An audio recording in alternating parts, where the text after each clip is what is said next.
このバイクは1963年ぐらいから開発が始まりましてね、正式な1965年の3月にリリースされたバイクです。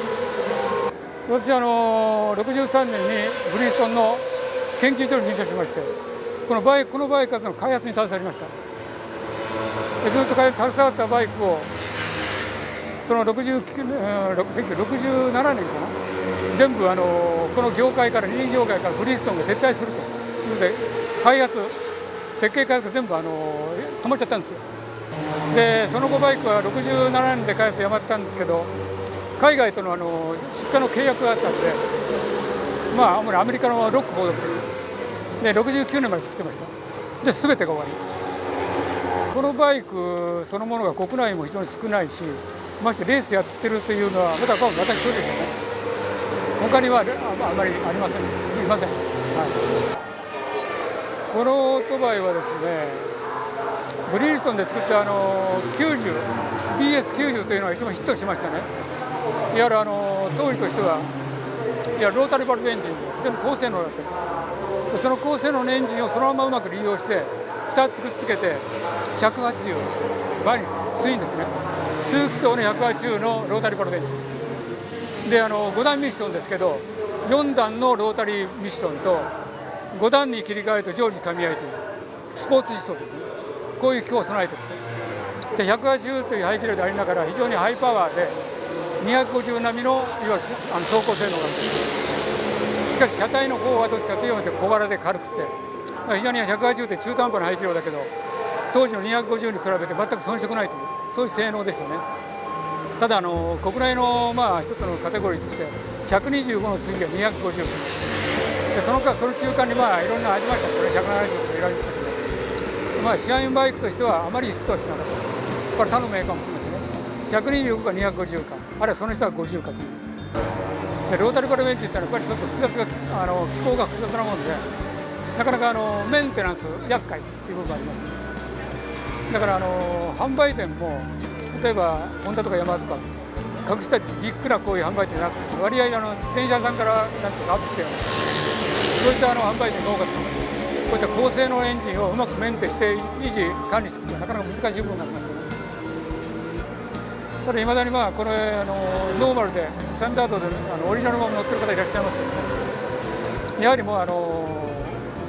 やめてから50年以上経ってますんでね、パーツが枯渇するとかメンテが厄介だとかいろんなことでもってどんどん市場から消えてますね。幸い私はこの開発に携わったこともあるし、だから辞めるときこういうこともいずれやるかなっていう頭があったんで、エンジンの機能部品を全部買い込んだんですよ、山ほど。それが今この長い年月あるんで、絶えず交換しながらいまだに継続していると、性能維持できているという状況ですね。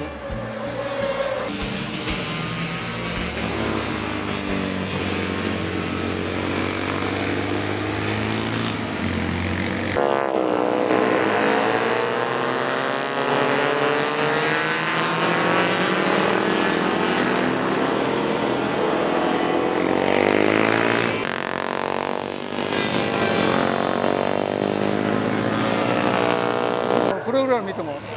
参加している平均年齢非常に高いです。60ぐらいが平均かなと。それ何かっていうと、そういうバイクがあり大事に持っているだから当時のやっぱり思い入れが非常に強い。そういったことでもってね、やっぱり自分がもうエンジョイする、楽しむってことになると、もう新しいカテゴリー、例えば今この新しいクラス行ってもね、とてもじゃない、そのなんていうかね、もうお年を召した方がハイスピードのそういうクラスに出るってことはちょっと不可能だし、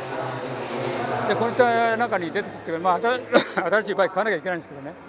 そこまでのやはり自分自身のね、情熱はないですよね。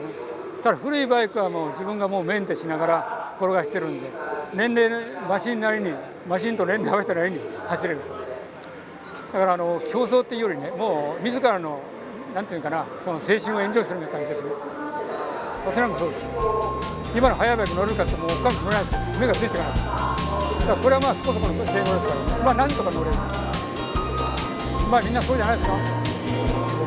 中には結構速いバイク持ってる方いらっしゃいますけどね、お年を召してるからそんな速くない。逆にね、年齢は若いけど今言ったバイクは古いんで、バイクもそこそこしか走れない。ちょうどいいんじゃないかな。だから大人の運動会ですよね。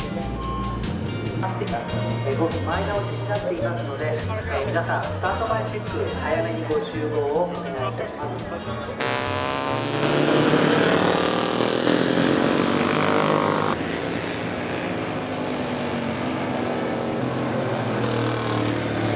す。津軽嗣則と言います。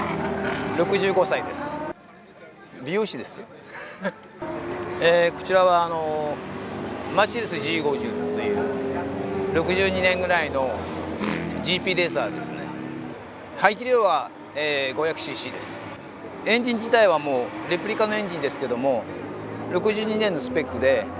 ショートストロークになってますので、ボアが広くなってショートストローク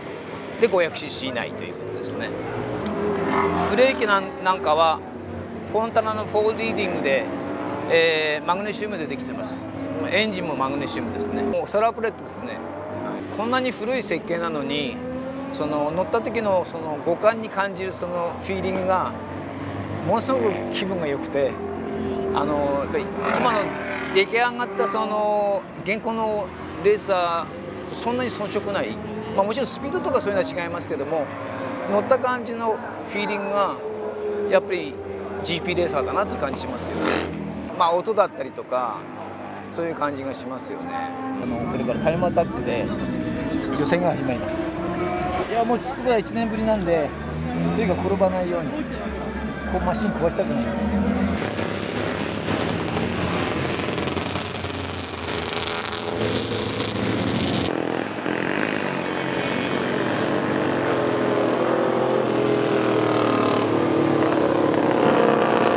やっぱりレーサーですからね、丈夫にできてますね。同じ映車でも街乗りの映車をレーサーにしたいなんかする人いますけども、やっぱりちょっといろいろ壊れやすい、ちょっと耐久力に、そういうのは全部そういうのと違いますからね。 GP レーサーですからね。ある程度エンジンがくたびれてくるとイギリスに送っちゃうんです、エンジンだけでリフレッシュしてもらって、でも送り返してもらうという。エンジン自体はもう新品のエンジン売ってますけども、大体200万ぐらい。僕うちにバイク10台ぐらいありますけども、あれ売って今度はこれっていうのが嫌なんですよ。それぞれに愛情があるんで、自分で手をつけてるんで、これはあの人から受け取ったものだし、これはあの人亡くなったから大事にしなきゃと、なかなかね手放せなくて。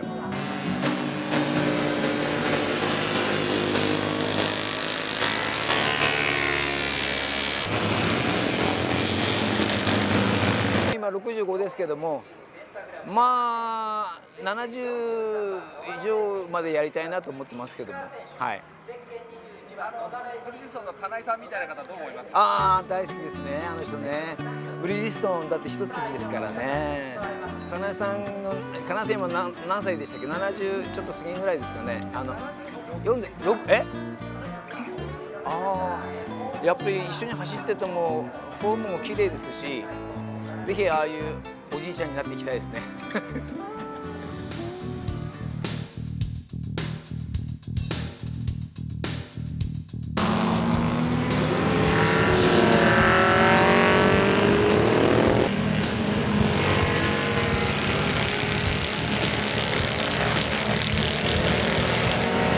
47歳ぐらいだとこのイベントだと若造ですね。はい、私は2017年からなんでまだ3年目ぐらいなんですよこのレースが。で昔から好きだったのでいつかこういうクラシックのレース出たいなと思っていて、そうですね、これはもう今シーズン用にもうフレームから作って、7班のツインエンジンの、空冷のエンジンを乗せたバイクで、市販のバイクをレーサーにしたのが、このドミネーターっていう2気筒のエンジンをレーサーにしたのがこのバイクになりますね。イギリスにもいろんなオートバイあって、やっぱり一番メジャーなのはトライアンフなんですけど、ノートはすごい歴史があるっていうか由緒正しいメーカーなので、昔から憧れがあって、そうでレースを始める数年前に始めたんですけど、その時にたまたま譲ってもらうきっかけがあって、それで譲ってもらったバイクでじゃあ準備してこのレースに出ようって言って3年前ぐらいから始めたっていうきっかけですね。自分で全部やってるんで大変ですねああいうチームの人たちはまたちょっと違うんですけど、それがでも楽しくてやってます。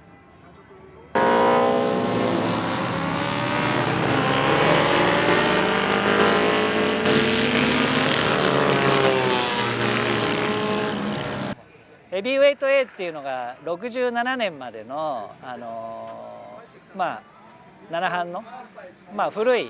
こういうオートバイのクラスなんですけど、参加される方が最近ちょっと少ないので、今日は4台いるんですけど、私はまだ本当にこれからですね。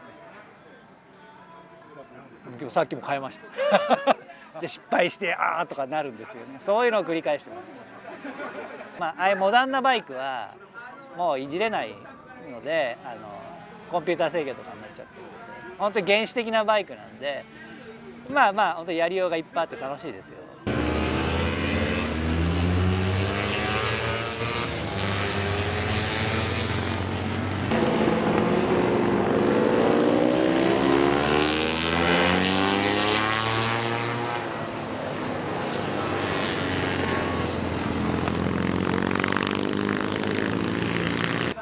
日本でこういうクラシックレースで公式なものってもう今このレジェンド・オブ・クラシックだけだと思うんですよね。草レースはいっぱいあるんですけど、で私は一人でやってるんですけど、3年前ぐらいに本当に全然右も左もわからない状態で、ちょっと一人で乗り込んだんですけど、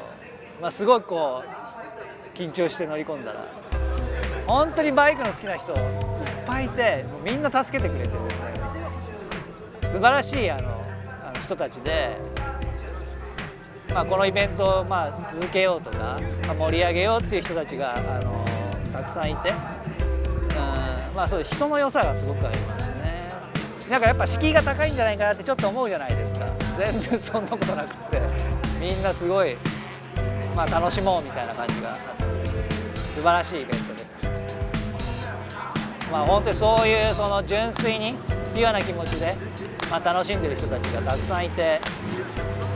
そういう人に憧れますね。で私もそういう風になって、これからもこういうイベントが長く続いて若い人が来ても、そういう風にできたらいいなとは思います。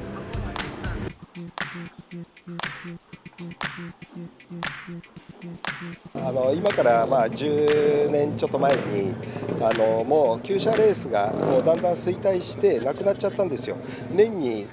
1回だけあったんですけどね、それがなくなったんでみんな出てる人間たちがなんか走りたいなっていうことで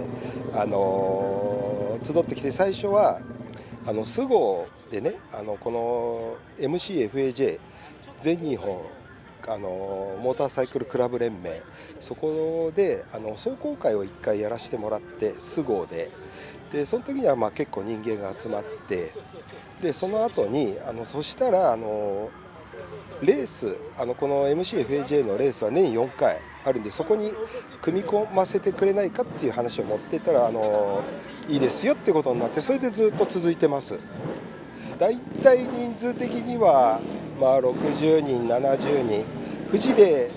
年に1回富士があるんですけど、その時は結構60、70人ぐらい集まりますね。